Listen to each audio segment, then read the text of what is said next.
WNBA legend believes Caitlin Clark is being used as a pawn by nearly all accounts. Caitlin Clark's rookie season in the WNBA was an overwhelming success. On the court, she was excellent, breaking records and leading the Indiana Fever to the playoffs.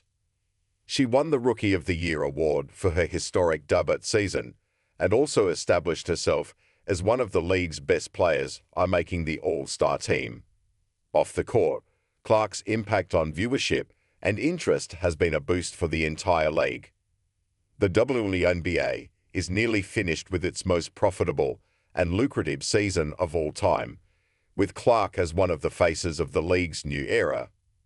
One former player focused on Clark's status as a face of the league in a recent podcast episode, discussing some of the more negative aspects of the season that were ultimately out of her control.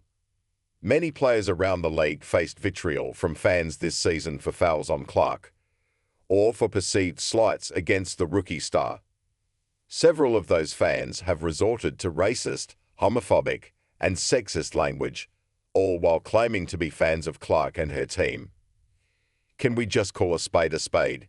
Racism has been impacting the WNBA well before this year.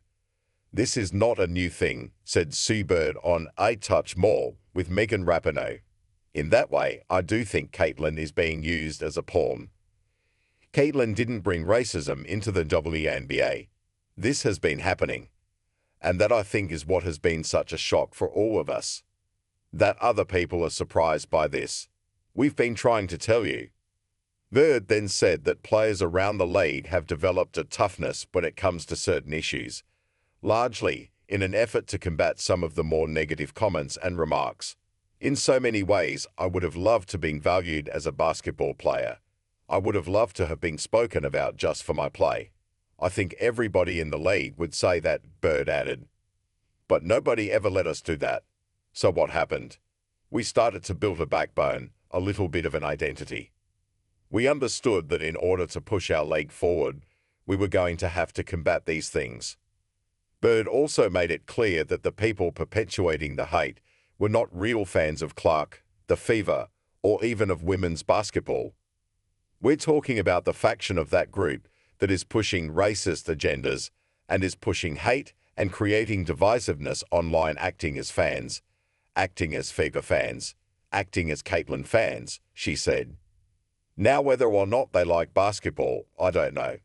But that's the group of people we're talking about." After a season of unprecedented growth, we'll see how the WNBA handles its next moment on the big stage in 2025.